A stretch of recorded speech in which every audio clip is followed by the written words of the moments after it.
We did have some news yesterday after the show, and so it's a shame Kenny is not going to be here and instead paying attention to getting over to the doctor's office today for the procedure that he has, because I know Ken would have had some fun with this. But Myles Garrett no longer the highest paid non-quarterback in NFL history, as TJ Watt got his deal done. That was a big source of consternation with all of Steelers Nation. I know our station and our friends over at, is it 93.7? Correct. There in Pittsburgh, our sister station. We've been going back and forth about this. Obviously, it has been a very, very loud offseason from Myles Garrett going on his media tour at Radio Row to getting his contract signed after asking for a trade. We say demanded a trade. I don't know if we could, looking back, I don't know if you say demanded a trade, but he did write a letter about it. He went on Radio Row at the Super Bowl. He said a lot of words. He did, but he ended up signing his deal. And TJ Watt signed his deal as well. 3 years, $123 million extension. Watt's deal, quote, sneaks past Myles Garrett's record-setting 4-year, $160 million deal that was agreed upon in March, the pass rushing market. For the third time in 2025, Watt also leapfrogs Bengals receiver Jamar Chase for the highest paid non-quarterback. What do you make of all this, Jason Lloyd, and what do you think it means for the TJ Watt Myles Garrett rivalry? Myles is the better player, and the contract's not going to change that. So I don't know what it really changes for the rivalry. At the time I wrote that the Browns should have traded Myles even after he signed the extension. I still believe that.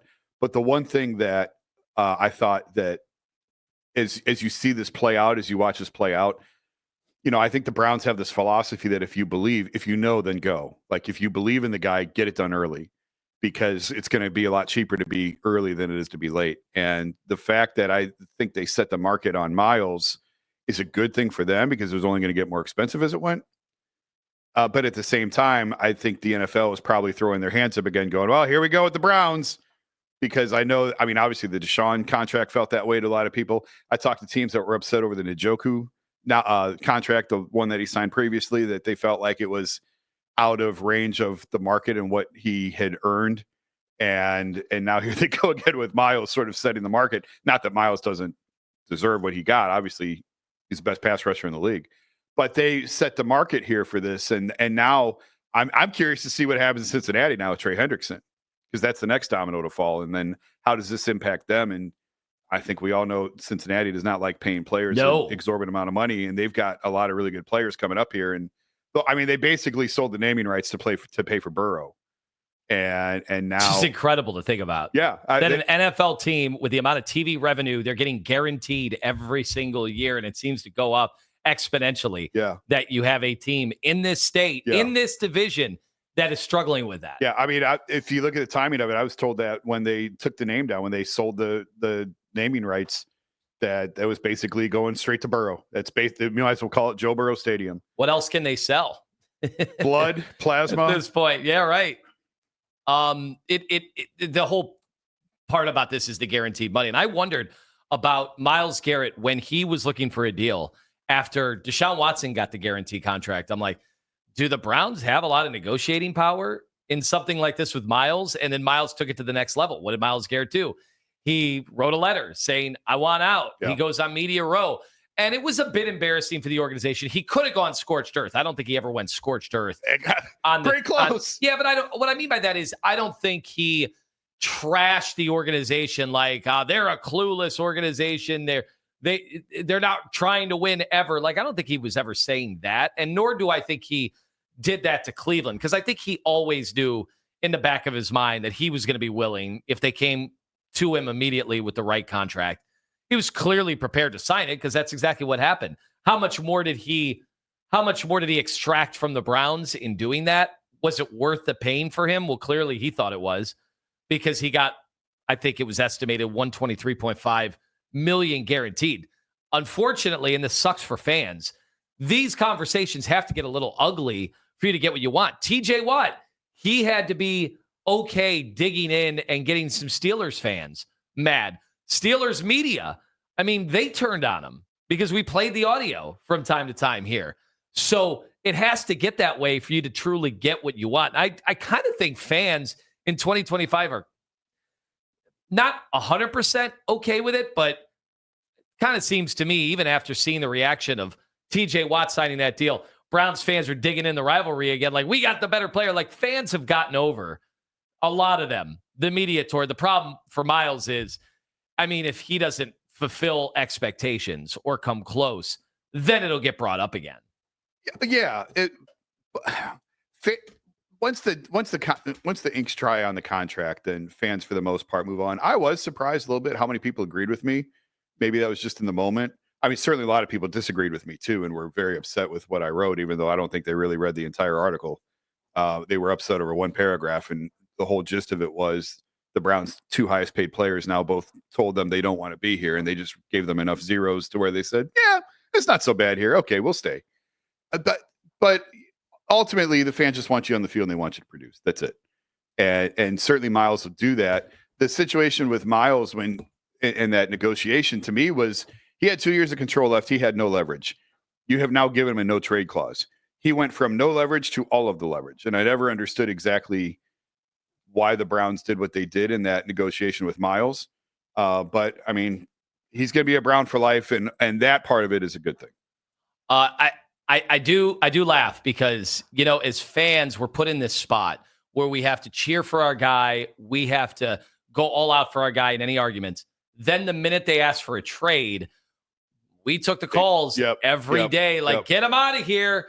And part of it was, I got to be honest, like some of the stuff I said at the time, I'm like, if you were a new GM taking over the Browns and you saw their spreadsheet on salaries and you saw the ages of the guys that are all going to be out of here over the next few years, and you saw that they're coming off a 3-win season where they go 3-14, I do think you'd make the case as a new GM. You'd come in and talk to ownership and say, yeah, I think we should probably trade Myles Garrett.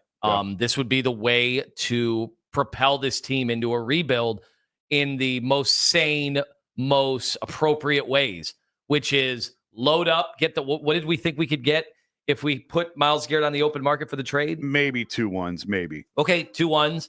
Well, that's the way you start to do this in the best way possible, not to mention you got another number 1 out of the Travis Hunter trade. Yeah.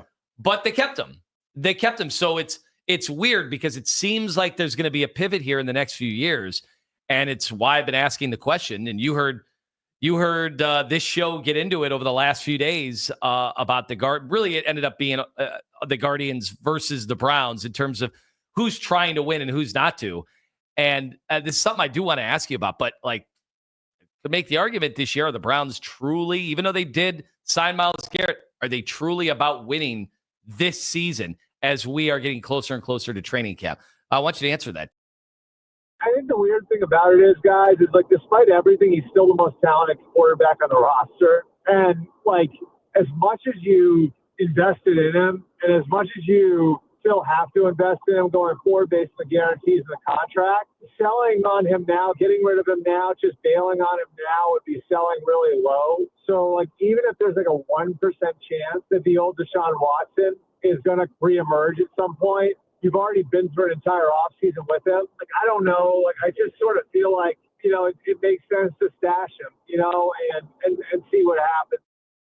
That was Albert Breer right here on Sports Radio 92.3, The Fan, on the afternoon show, talking about the most talented QB on the roster is one that we don't talk about anymore. He says it's Deshaun Watson, and he says, why would you move on from him now? This is at his absolute low point. Well, nobody better to talk about that right here in studio than Jason Lloyd, who's done substantial reporting. Oh, I thought he was our low point expert.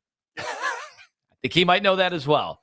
Jason's in for Kenny today, and we'll get to the update that we have on the Coldplay CEO fiasco. That's all straight up. By the way, that company right here in the Buckeye State, the CEO of that company. Jason, most talented quarterback on the roster is? Oh. What? Isolate that. Your 2025 Cleveland Browns.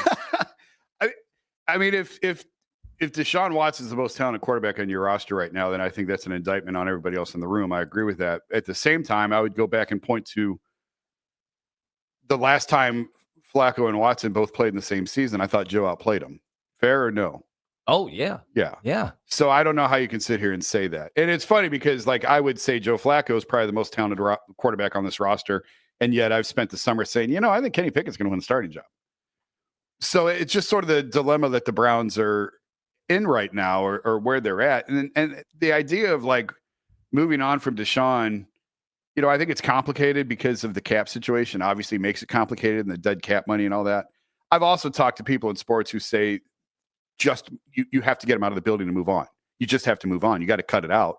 And you can't fully move on until you move on and until you get them off the roster. So I've talked to multiple people in sports executive roles in professional sports who feel like that's the worst thing you can do is keep them around. But it's complicated by the money situation. But not only that, like, okay, you say that because from the, you're more of an insider than I would be. I'm not in that building nearly as much as I used to be. But typically in any sports locker room or a situation like this, like, you identify where things went wrong, who's most responsible for it in terms, and I'm not talking about like leadership and making a decision, I'm just talking about the player. The player has clearly, in his headspace, now the injuries, you've had 2 substantial injuries. The player's clearly not the same player that you thought you were trading for, that I thought at his peak was a top 5 quarterback in the NFL. I did too. He's, for whatever reason, the line of scrimmage, he's not processing. The body language, if you pay attention to that, I mean, it seems like they can't even get the play from the sidelines into his helmet and for them to run the play that is called.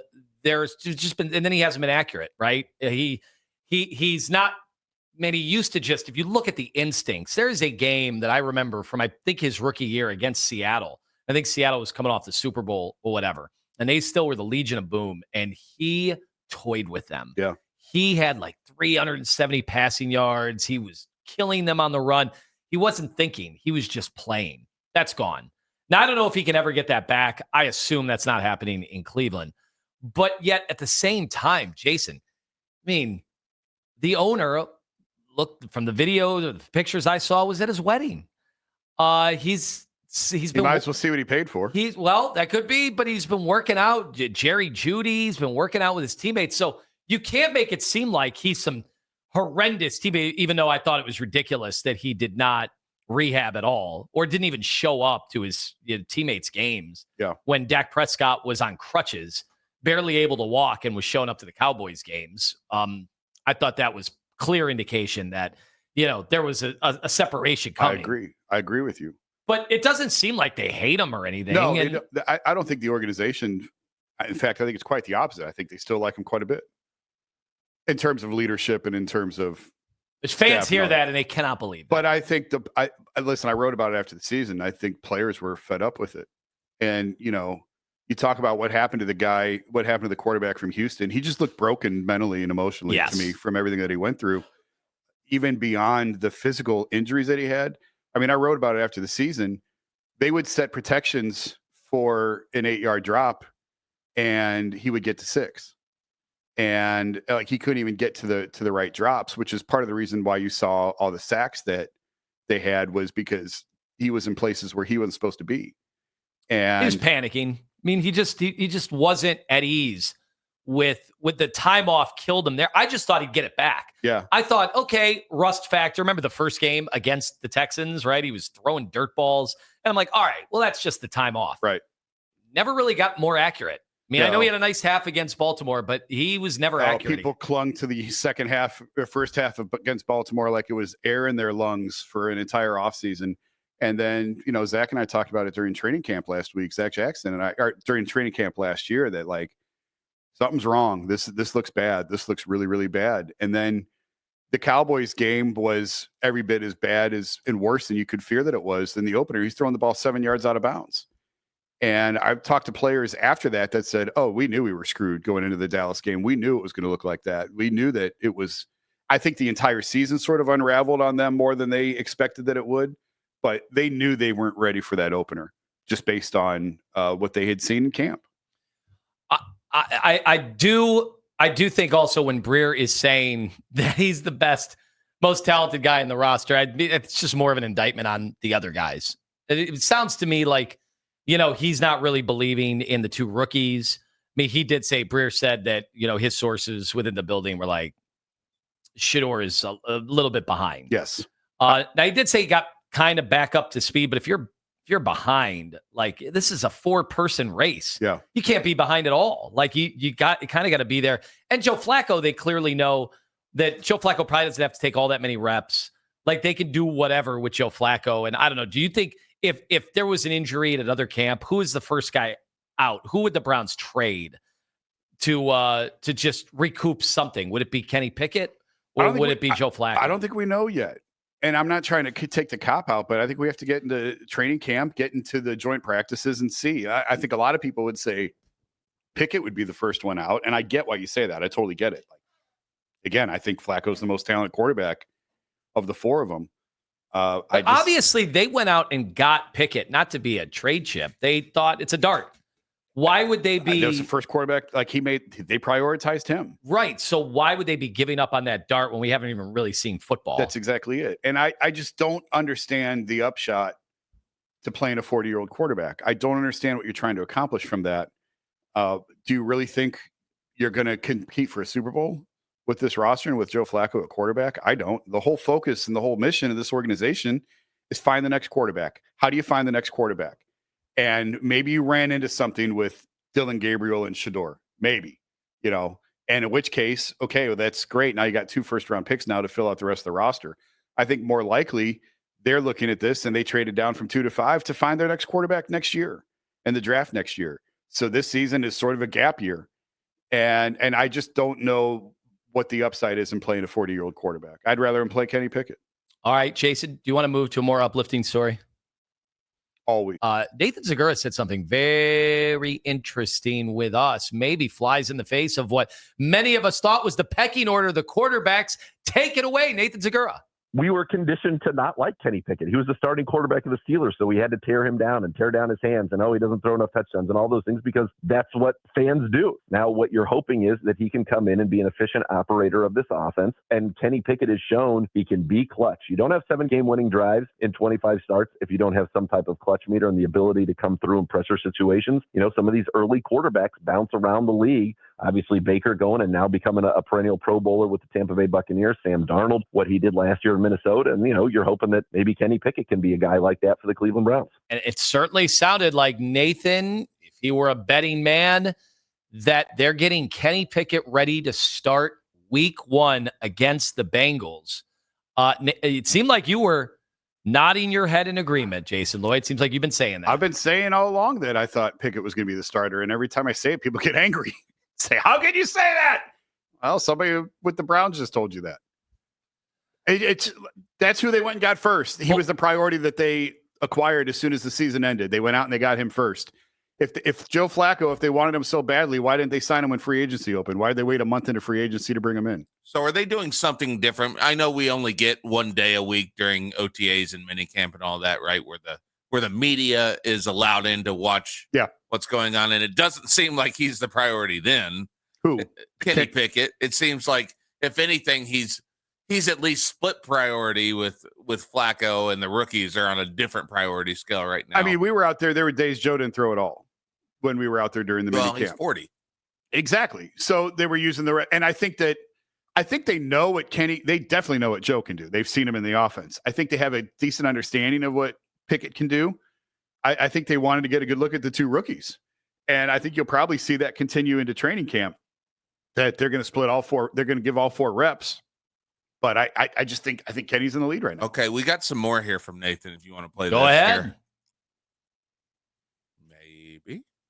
I think you want to get him right. Still young, former first-round pick on his rookie deal. Potentially, could he be the guy down the road? You never know. But also, he's somebody that, let's say he has a very good year, that could net you a big-time compensatory pick if that ends up being the case. So my guess is he's going to get the first crack at it. I think Joe Flacco is here in the case that Kenny Pickett, falls on his face and the rookies are not ready to go week 1. And then obviously you can plug Joe Flacco in, and we know what that looks like. And it's looked great with the Cleveland Browns. I really think that's going to be the goal, but I think you have to be so flexible flexible, because if Dylan Gabriel or Shedeur Sanders lights it up and is looking good, you need to give them more opportunities. You need to put them in situations where you can truly evaluate them. So are you telling me, Jason, that if Kenny Pickett's not ready week 1 and they go Joe Flacco, they're going to keep 4 quarterbacks on the active roster?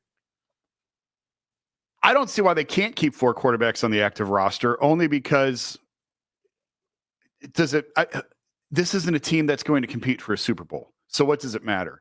I would rather keep 4 quarterbacks and make sure you get it right than hastily cut the wrong guy or move on from the wrong guy and then come back to regret that later. I don't see why they can't keep. At first, it sounded sort of silly to keep 4, but then when you think about it, okay, well, if it costs you an extra linebacker down the road or whatever, does that matter? Well, this year, right? You're saying this year, right, even though there could be development and pinpointing guys out that might have some talent. But I would say you just use the term hastily. Like, there are times I would like to think that a professional organization can see when, oh God, this guy does not have it. Absolutely. This guy is even at quarterback. And I know it's tough, but normally teams don't take 2 rookie quarterbacks. Right. Within a couple of rounds. That just never happens in the NFL. Right. And you could, just if they do move on from one of them right away, it doesn't mean it was a hasty decision, right? Like, it could have seen it clearly. This guy's not ready. This guy's not going to help us. But also, it takes time to develop at that position, particularly when they were taken where they were. But the Browns don't have a lot of time, because I still believe their future quarterback is not on this roster right now. They're going to find him in the draft. So you basically have 1 year to see what you have in these rookies, which is why it doesn't make any sense to me to play a 40-year-old Joe Flacco. What are you gaining from that? Are you going to win an extra game or 2? Okay, great. So maybe you're going to have 5 wins instead of 4, 6 wins instead of 5. What does that gain you in the end, other than give you a worse draft position to go get the guy you really want? The thing I want to talk to Nathan about, we just sort of ran out of time at the end. It's just fascinating to me, Cleveland and Pittsburgh, the way that they're approaching this. Both teams need a franchise quarterback, and the Steelers have needed one really since Ben retired. They tried with Pickett, didn't work. They're just sort of pedal to the metal here. Now they bring in Aaron Rodgers. It feels like the Browns are more committed. I know they brought in a 40-year-old Joe Flacco as well, so you can sort of make the parallels between the two organizations. But it feels like the Browns have set themselves up to try to take another swing at this next year by getting the extra first-round pick, going back in the draft to find a quarterback. The Steelers don't seem to be in a rush to try and find a franchise quarterback. Would you agree? They haven't been in a long time. Just fast. Like, that is the most important position, and yet they don't seem to really be prioritizing. Well, just to casually take Kenny Pickett where they did, it didn't show any real conviction. It's like, he's the guy in house. We've seen him practice. All right, a lot of feel-good stories about that. We've been around him, so we know we like his essence. Okay, we take him, and then they pivoted from him so fast. Quickly, then the Justin Fields, Russell Wilson thing, that was almost like a panic situation. Like, this is the last year I have a chance. And yet, management's still there. The coach is still there. Yeah. And they did that. It is a little surprising it's that just, they've operated in this way. It feels like it's 2 different approaches. And listen, the Steelers are always in the playoffs and the Browns never are. So you can't really say that the Browns are doing it right and the Steelers are doing it wrong. It's just sort of fascinating to me that they seem to have taken 2 different approaches to filling the most important need on the team.